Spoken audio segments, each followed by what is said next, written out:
જરા વિચારો કે તમે એક ડોક્ટર પાસે જાઓ છો, તમે માનસિક પરેશાની, તણાવ, સ્ટ્રેસ કે ડિપ્રેશનથી પીડિત છો.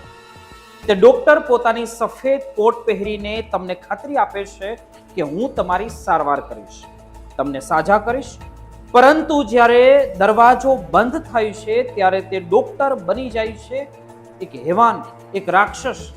ન તો તમારી ચીસ કોઈ સાંભળી શકે છે, ન કોઈ તમને મદદ કરવા આવે છે. સારવારના નામે તમારો વિશ્વાસ, તમારી ઈચ્છા બધું જ લૂંટી લેવામાં આવે અને તમે અમેરિકામાં રહો છો અને તમારી સાથે આવું થયું. તો આજે આપણે એક એવા ડોક્ટરની ક્રાઇમ સ્ટોરી વિશે વાત કરીશું જેણે સારવારની આડમાં પોતાની 3 મહિલા ડોક્ટર એટલે કે ફિમેલ પેશન્ટ સાથે કંઈક એવું કર્યું જેને સાંભળીને તમારું લોહી ઉકળી જશે.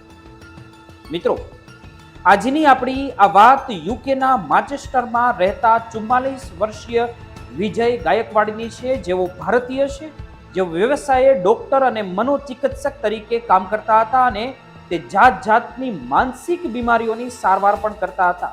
નમસ્કાર, ઉજાસ ટીવીના ક્રાઇમ શોમાં આપનું સ્વાગત છે. હું આપની સાથે ચેતન. યુકેના માન્ચેસ્ટરની એક શાંત હોસ્પિટલના ઓપીડીમાં જ્યાં દર્દીઓ પોતાની માનસિક પીડા લઈને આવે છે, એક ડૉક્ટરનો સફેદ કોટ રાક્ષસ જેવું કામ કરે છે. ડૉક્ટરનું નામ છે વિજય ગાયકવાડ, એક પ્રતિષ્ઠિત મનોચિકિત્સક ડૉક્ટર જેના પર દર્દીઓ આંખ બંધ કરીને વિશ્વાસ મૂકે છે, તેમના વિશ્વાસનો ગેરલાભ લઈ રહ્યો હતો. મિત્રો, આ વાત તેના ઘૃણાસ્પદ કૃત્યોની, જેમાં તેમણે સારવારના નામે 3 મહિલા દર્દીઓનું શોષણ કર્યું અને તેમના જીવનને નર્ક બનાવી દીધું છે. 44 વર્ષીય વિજય ગાયકવાડ યુકેના માન્ચેસ્ટરમાં રહેતો હતો. મૂળ ભારતીય હોવા છતાં તે યુકેમાં લાંબા સમયથી વસેલો હતો, જ્યાં તેણે શિક્ષણ મેળવ્યું અને સરકારી હોસ્પિટલમાં મનોચિકિત્સક તરીકે નામના મેળવી હતી. દેખાવમાં શાંત અને વિશ્વાસપાત્ર ગાયકવાડની પ્રતિષ્ઠા એવી હતી કે કોઈ તેના પર શંકા પણ ક્યારેય ન કરે. પરંતુ 2019-20 દરમિયાન તેનું ખરું રૂપ બહાર આવ્યું. 27 વર્ષીય રીટા, આપણે અહીંયા નામ બદલી દીધું છે, ડિપ્રેશન અને પારિવારિક સમસ્યાઓથી પીડાતી એક યુવતી હતી. ગાયકવાડની ઓપીડીમાં પહોંચી. તેની માનસિક સ્થિતિ નાજુક હતી અને તેને ડૉક્ટર પર પૂરો વિશ્વાસ હતો. પરંતુ પ્રથમ બેઠકમાં જ ગાયકવાડે શારીરિક તપાસની જરૂરિયાત ગણાવી. રીટાને આશ્ચર્ય થયું, કારણ કે તેની સમસ્યા માત્ર માનસિક હતી, છતાં ડૉક્ટરની વાત માનીને તે તૈયાર થઈ ગઈ. ગાયકવાડે તેની પથારી પર સુવડાવી અને આરોગ્ય રીતે તેના અંગત અંગોને સ્પર્શ કર્યો. રીટાએ વિરોધ કર્યો, પરંતુ ગાયકવાડે શાંતિથી કહ્યું કે આ એક સારવારનો ભાગ છે. રીટા, જે પહેલેથી જ માનસિક રીતે નબળી હતી, ગુસ્સામાં ઊભી થઈ અને ચૂપચાપ ઘરે આવી ગઈ. ડૉક્ટરના વિશ્વાસપાત્ર શબ્દો અને પોતાની માનસિક સ્થિતિને કારણે તેને આ વાત કોઈને ન જણાવી.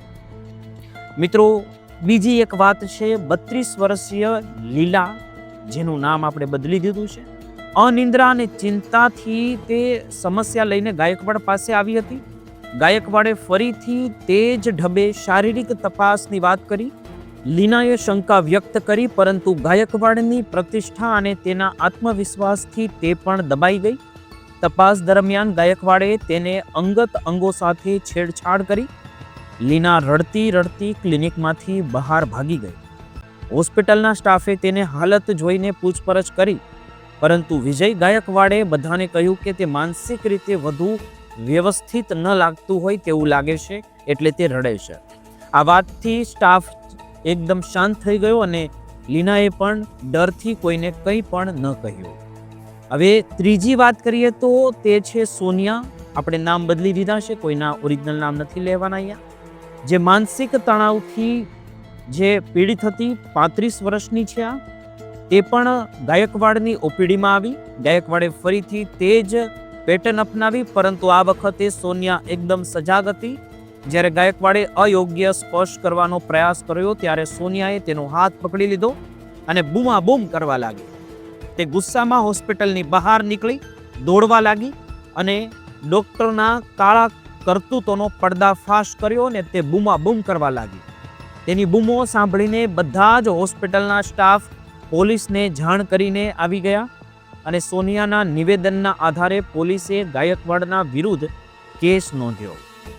પોલીસે ગાયકવાડની પૂછપરછ શરૂ કરી. શરૂઆતમાં ગાયકવાડે બચાવ કર્યો કે આ મહિલા માનસિક રીતે પરેશાન છે, તેને કોઈ પણ વસ્તુ તે શું કરી રહી છે તેને ખબર નથી. પરંતુ પોલીસે સવાલ ઉઠાવ્યો કે માનસિક સારવાર માટે શારીરિક સ્પર્શની શી જરૂર છે તમારે? ગાયકવાડ દબાણમાં આવી ગયો અને આખરે કબૂલ્યું કે મેં આવા ઘણા દર્દીઓ સાથે આવું જ કર્યું છે જેમને મદદ મળી છે. આ નિવેદનથી પોલીસને શંકા ગઈ અને તેઓ અગાઉની દર્દીઓનો સંપર્ક કર્યો છે. પોલીસ રીટા, લીનાને શોધી કાઢ્યા. આ ત્રણેય મહિલાઓના નિવેદનને હુબહુ સરખાવ્યા હતા. જરૂરિયાત વિના અયોગ્ય સ્પર્શ તેના ઉપર થયો હતો. અંગત અંગોને પકડવામાં આવ્યા હતા. આથી ગાયકવાડને જે પણ એની પોલ હતી તે ખુલી ગઈ. કોર્ટમાં ગાયકવાડની ઊંચી પગારવાળી નોકરી, પ્રતિષ્ઠાનો ઉલ્લેખ થયો, પરંતુ જજે આકરી ટિપ્પણી કરી કે માનસિક રીતે પરેશાન લોકોનો ફાયદો ઉઠાવીને તમે તેમના જીવનને નર્ક બનાવી દીધું છે. પોલીસે અન્ય ભોગ બનેલી સ્ત્રીઓને સામે આવવાની અપીલ કરી, કારણ કે તે શંકા હતી કે આવા કેસોની સંખ્યા હવે વધી રહી છે. આખરે ડોક્ટર વિજય ગાયકવાડને 6 વર્ષની જેલની સજા ફટકારવામાં આવી. તેનું મેડિકલ લાયસન્સ રદ કરવામાં આવ્યું અને ભારત ડિપોર્ટ થવાની શક્યતાઓ હવે ઊભી થઈ ગઈ છે. આ ઘટનાએ માન્ચેસ્ટરની ડોક્ટર કોમ્યુનિટીને હચમચાવી દીધી. ભારતીય ડોક્ટરની પ્રતિષ્ઠા પર મોટો ડાઘ લાગ્યો.